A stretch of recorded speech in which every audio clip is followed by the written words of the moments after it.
도움되는 정보 트렌드 라디오입니다. 오늘은 2013년부터 바뀌는 만 65세 이상 혜택, 정책, 그리고 2013년에는 꼭 신청을 해야 하는 정책과 혜택 정보 8가지를 알려드리고자 하는데요. 바로 보러 가시죠. 경기도 의왕시는 내년 2013년부터 기초연금을 받는 만 80세 노인에게 월 10만원의 복지카드 지급 약속을 했는데요. 말 그대로 기초연금 받는 분들에게 10만원을 더 주는 셈이죠. 사업은 노인건강생활 더하기 사업이라고 하고요.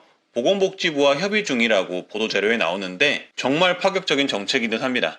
따라서 내년 2013년에 시행이 되면 의왕시 어르신분들은 꼭 신청하셔야 하고요. 거기에 추가로 의왕시는 2013년 6월부터 65세 이상 어르신에게 무료 버스 승차를 제공한다고 합니다. 의왕시 어르신분들은 참고해 주시고요. 그리고 전국적인 정보로는 저소득 어르신분들에게는 에너지 요금 지원이 있는데요.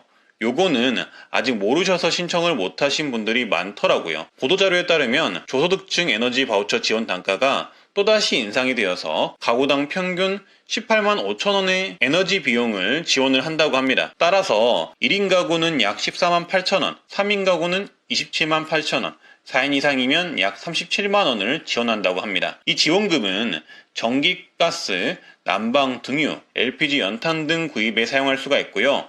현재 지원 대상은 여러 층이 있지만 생계의료, 주거, 교육급여, 수급세대 중 노인분들이 신청이 가능합니다. 신청해야 받을 수가 있기 때문에 특히 어르신분들 영상 내용 꼭 참고해 주시고요. 그리고 이 지원금은 2023년 4월 30일까지 사용이 가능하다고 합니다. 지원 대상이시면 12월 30일까지 주민등록상 거주지 읍면동 행정복지센터에서 신청이 가능하니 본인이 지원 대상인지 확인하셔서 맞다면 필수적으로 무조건 신청하시길 바라겠습니다. 세 번째는 2013년부터 어르신분들에게 버스비 지원을 해주는 지자체들을 총 정리했는데요. 현재 시행하는 곳부터 2013년부터 시행하는 곳들을 모두 정리했습니다. 경기도 포천시는 2013년부터 65세 이상의 교통비 20만원을 지원을 합니다. 경기도 포천시장은 내년도 3월부터는 65세 이상 어르신들이 대중교통을 이용할 때 무료로 사용할 수 있는 카드를 연 20만원 한도로 지급할 예정이라고 밝혔는데요.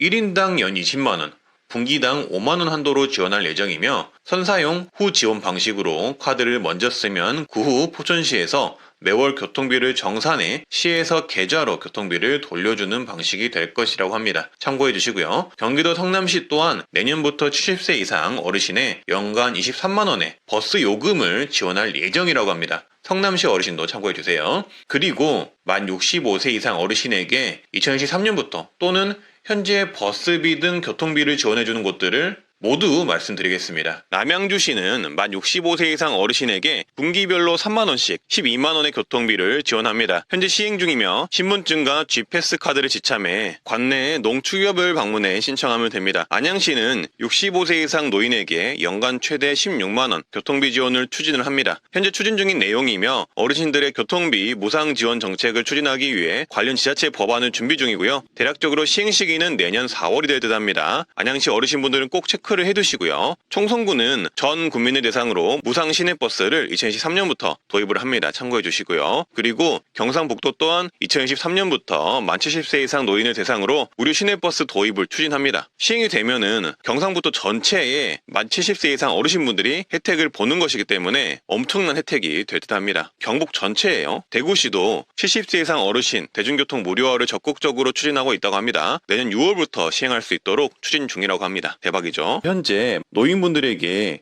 교통비 또는 버스 무료를 시행하고 있는 곳은 강원, 정선, 천안, 충청남도, 경기 광명시, 안산시, 화성시 등이 있습니다. 강릉시는 내년 상반기부터 만 75세 이상이시면 버스를 무료로 할 예정이라고 합니다. 한 달에 20번 무료로 이용할 수 있게 한다고 하고요. 만 65세 이상, 만 75세 미만인 분들에게는 한 달에 최대 20번씩 시내버스를 무료로 환송할 수 있도록 할 예정이라고 합니다. 광양시의 경우 광양시 지방선거 당선인이 65세 이상 시내버스 무료 탑승을 추진한다고 합니다. 강원도 원주시의 당선인 또한 65세 이상 노인 버스비 무료를 공약을 했습니다. 그래서 만약에 앞으로 시행이 되면 바로 이 트렌드 라디오에서 영상을 만들어 보도록 하겠고요. 대전광역시는 지방선거 이전에도 후보들이 앞다투어 노인 버스비 무료 추진을 하겠다고 약속을 했었는데요. 현재 당선인 또한 65세 이상 버스비를 무료화하겠다고 공약을 한 상태입니다. 세종시 또한 버스비 전면 무료화를 공약한 당선인이 당선이 되었는데요. 세종시 또한 기대를 해보셔도 좋을 듯 하고요. 그리고 수원 특례시 당선인도 버스비 무료 공약을 걸었는데요. 만 65세 이상 수원시민 버스 무상 시행을 하겠다고 말한 상황입니다.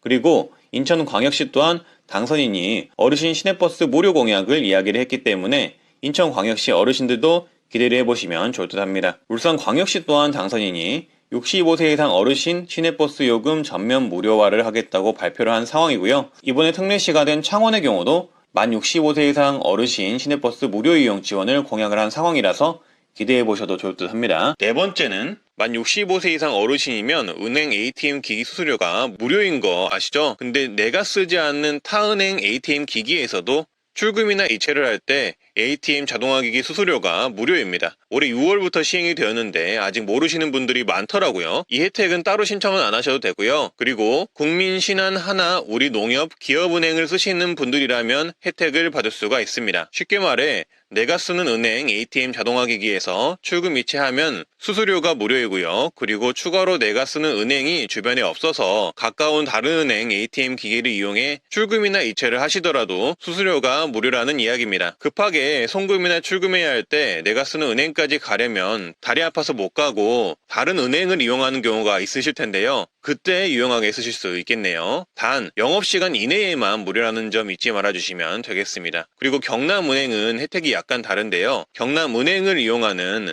만 65세 이상 고객이시면 경남은행 ATM 자동화 기기에 한해서 영업시간 이후에도 수수료가 전액 면제입니다. 다소 헷갈릴 수가 있는데 화면 보시고 이 부분 참고해 주시면 되겠습니다. 요새 은행이 많이 없어져서 어르신분들이 참 불편해지셨을 텐데 앞으로는 영업시간 이후에도 무료가 되었으면 하는 작은 바람이 있네요. 네, 그리고 다섯 번째는 119 응급 알림 콜입니다. 전국민 신청 가능하고요. 어르신이라면 무조건 꼭 신청하셔야 되는데요. 최근 제주에 사는 70대 어르신은 호흡곤란이 생겨 119에 전화를 했지만 호흡곤란 때문에 주소나 내 상태 등을 전혀 말하지 못하셨다고 합니다. 하지만 119 구급대원들은 바로 해당 어르신을 찾아가서 어르신에게 응급조치를 취하고 바로 병원으로 모셔갈 수 있었다고 하는데요. 어떻게 119 구급대원들이 어르신 집 주소를 바로 알고 어르신 상태를 알아서 응급조치를 빠르게 할 수 있었을까요? 바로 119 안심콜 서비스 때문입니다. 119 안심콜 서비스는 전국민이 신청이 가능하고요. 임산부, 질병자, 장애인, 독거노인, 나홀로 어린이, 외국인 등 응급구조가 필요한 사회적 약자를 위해 만들어진 제도입니다. 119 안심콜 서비스에 사전에 인터넷을 통해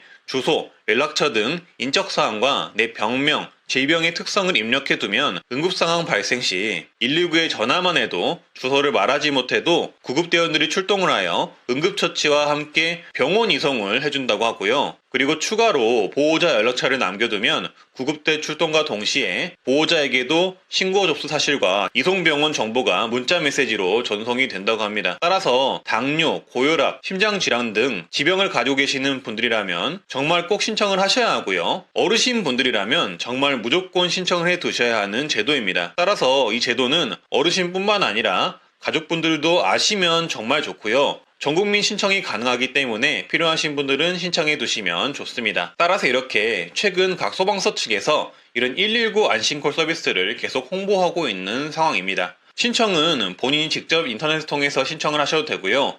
가족이나 지인, 사회복지사 등 대리인이 대리 신청도 가능하기 때문에 꼭 알아두시면 좋습니다. 이렇게 화면에 보이시듯 내 정보와 병력 정보 등을 119 안심콜로 등록을 해두시면 119 신고 시 안심콜 대상자로 인식하여 내 주소와 기입한 병력 정보를 바탕으로 구급 출동과 응급 대처 등이 이루어집니다. 신청 방법은 제가 안내해드린 사이트, 인터넷 사이트로 본인 또는 대리인이 등록을 하시면 되고요. 사이트 링크는 하단 댓글에 남겨놓도록 하겠습니다. 사이트에 들어가시면 모바일은 처음 화면에서 안심콜 서비스 메뉴 누르시고 들어가셔서 신청을 누르시면 되고요. 컴퓨터의 경우 상단 메뉴에서 이렇게 안심콜 서비스 신청을 찾아 들어가셔서 신청하시면 됩니다. 말씀드렸다시피 본인이 직접 신청이 가능하기도 하고 스마트폰이나 컴퓨터 사용이 어려우신 분들은 대리인 신청도 가능하기 때문에 꼭 가족, 지인, 사회복지사분들에게 요청해 이 119 안심콜 서비스를 신청해 보시길 바라겠고요. 실제로 이 제도를 미리 알고 119 안심콜을 신청하신 어르신분들은 위급 상황에 큰 도움을 받으신 어르신분들도 꽤 있다고 합니다. 그리고 임산부분들도 도움을 받으신 분들이 꽤 있다고 합니다. 따라서 영상을 보시는 분뿐만 아니라 지인이나 가족분들에게도 내용 공유해 알고 계시면 좋을 듯 합니다. 여섯 번째는 맞춤형 급여 안내 제도입니다. 이것 또한 전 국민이 가능하고 어르신이라면 무조건 신청하셔야 합니다. 복지 멤버십은 한 번만 신청하면 내가 받을 수 있는 정책을 자동으로 문자나 전자우편으로 주기적으로 안내해주는 서비스입니다. 작년 9월부터 기초생활보장 수급자분들을 대상으로 시행을 한 제도인데요. 이 복지 멤버십을 시행한 이후 21만 8천여 가구가 26만 건의 복지 서비스를 새롭게 받을 수 있게 되었다고 하고요. 신청하신 분들은 이동통신 요금 감면 사업, 통합문화 이용권, 텔레비전 수신료 면제 사업, 에너지 바우처, 가스요금, 전기요금 할인, 생계급여 등을 받을 수 있게 되었다고 합니다. 대박이죠? 근데 이 서비스가 이제 올해 9월 5일부터는 전 국민으로 확대가 되어서 시행이 된다고 합니다. 즉 모든 국민분들이 이 복지 멤버십을 신청하실 수 있게 변경이 되는 건데요. 따라서 지금까지는 내가 받을 수 있는 정책이 있다고 하더라도 몰라서도 신청을 못했는데 앞으로는 이 복지 멤버십을 신청을 해 놓으시면 내가 받을 수 있는 정부 정책에 대해 자동으로 문자를 통해 안내를 받을 수 있게 됩니다. 신청해야만 안내를 받을 수 있는 제도고요. 신청 또한 본인이 직접 해야 하는 제도입니다. 따라서 영상을 보신 분들은 일단 필수적으로 신청을 하시는 게 좋다고 보고요. 이 복지 멤버십을 신청을 하시면 신청인의 생애 주기별 맞춤형 정책을 분석해 받을 수 있는 정책이 있으면은 안내를 해준다고 하는데요. 결혼, 출산, 육아, 질병 발생 등 생애 이벤트가 발생하거나 경제 수준의 변동, 신규 제도의 도입 시 수시로 받을 수 있는 정보 사업을 조사해 알려준다고 합니다. 따라서 이렇게 연령별로 그리고 경제 수준의 변화별로 맞춤형 안내를 문자로 보내준다고 보시면 되겠습니다. 안내되는 정책으로는 현재 생애 주기를 고려하여 약 80여 개의 복지 사업을 안내하고 있다고 하고요. 추후 안내되는 정책들 또한 확대가 된다고 합니다. 그리고 내년부터는 지자체별 지원 정책이나 지원금 사업까지 확대하여 안내를 해준다고 합니다. 신청은 온라인 복지로 홈페이지, 오프라인은 거주지 읍면동 행정복지센터 방문하셔서 신청하시면 됩니다. 이 복지 멤버십을 신청하시더라도 지금 당장은 지원 안내를 받을 만한 정책이 없을 수도 있지만 앞으로 안내되는 복지 서비스가 확대되기도 하고 지자체나 공공기관 새로운 서비스 및 신규 복지 서비스가 추가될 수도 있다고 하고요. 나이 변화에 따른 생애 주기별 복지 서비스나 가계 경제 상황 변화에 따라 내가 받을 수 있는 복지 정책들 선별해 문자로 자동으로 보내주니 일단 신청을 해두시면 앞으로 살아가는데 편하고 좋으실 듯 합니다. 일곱 번째는 생계급여 신청입니다. 우리나라 어르신분들 중 많은 어르신들이 어려운 형편에 속한 상황인데요. 그런데 많은 어르신들이 몰라서 혹은 탈락이 되셔서 생계급여, 즉 기초수급을 못 받는 상황입니다. 기초연금과는 다른 내용이에요. 근데 2013년에는 이 생계급여 선정 기준이 되는 선정 기준액이 5.47%가 오릅니다. 기준이 올랐다면 당연히 예전에 아쉽게 떨어졌던 분들도 될 수가 있다는 거겠죠. 따라서 선정 기준액이 올랐기 때문에 올해 또는 예전에 아쉽게 생계급여에 탈락되셨던 어르신이라면 꼭 한번 다시 신청을 해 보시고요. 그리고 내 생활이 어려운 형편이라고 생각이 드시는 분들은 이 기초생활수급자 신청을 꼭 한번 신청해 보시길 바라겠습니다. 왜냐면 몰라서도 신청을 못하는 경우가 많으니까요. 내년 기준 4인 가구 기준 생계급여는 최대 약 162만 원이고요. 지원 금액의 경우 가구 내에 몇 명이 거주하냐에 따라 금액이 다르고 소득과 재산이 얼마나 있냐에 따라 금액이 달라질 수도 있지만 그래도 어려운 분들을 돕는 최우선 복지 정책이기도 하고 특히 어르신분들이 생활이 어려우신 분들이 정말 많기 때문에 생계 곤란을 겪는 어르신분들이라면 꼭 한번 신청을 하시길 바라겠습니다. 네, 그리고 여덟 번째는 기초연금인데요. 이 기사를 한번 보시죠. 전북에만 기초연금 수급 대상인데 미신청하신 어르신분들이 약 9만 7천 명이 있다고 합니다. 그럼 전국적으로는 정말 많은 어르신분들, 수십만 명에 가까운 어르신분들이 신청을 안 하고 있다는 이야기가 되겠죠. 기초연금은 2023년에는 약 32만 1,950원으로 훨씬 더 인상이 될 예정인데 이렇게 기초연금은 점점 올라가는데 신청하지 않아서 못 받는 분들이 이렇게나 많다니 정말 아이러니합니다. 결국 기초연금을 받는 대상인지 몰라서 신청을 못 하셨거나 신청 방법을 몰라서 혹은 기초연금 신청 후 아쉽게 탈락이 되었다가 선정 기준이 달라져서 나중에는 신청 대상이 되었는데도 몰라서 재신청을 안 해서 못 받는 경우가 많다는 겁니다. 기초연금 또한 선정 기준이 매년 달라지기 때문에 떨어졌다면 꼭 한번 재신청을 하셔야 되는 거거든요. 따라서 기초연금 신청을 안 하셨다면 신청 또는 재신청을 꼭 해주시고요. 그리고 이번에 만 65세가 되신 분들을 위해서 신청 방법을 간략히 알려드리자면 기초연금은 생일이 속한 달에 한 달 전부터 신청을 할 수가 있는데요. 그럼 만약에 2월 20일이 생신이신 분들은 1월부터 신청할 수가 있겠죠. 그리고 신청은 2022년부터 가까운 주민센터 아무 데서나 가능하게끔 변경이 되었습니다. 예전에는 주민등록 주소지 근처에서 해야 했었는데 보통 어르신분들이 자녀분들 집에 가 계시거나 하는 경우가 많잖아요. 그래서 가까운 주민센터 아무 데서나 신청할 수 있도록 변경이 되었습니다. 참고하셔서 가까운 주민센터에서 신청하시길 바라겠습니다. 네, 오늘은 이렇게 2013년부터 어르신분들이 꼭 신청하셔야 할 혜택 8가지를 말씀드렸는데요. 조금이라도 도움 되셨으면 하고요. 앞으로도 도움되는 정보로 찾아뵙겠습니다. 날씨가 정말 추운데요. 우리 트렌드 라디오 동반자 여러분 꼭 따뜻하게 입고 다니시고요. 행운 가득한 하루 되시길 바라겠습니다. 항상 감사드립니다.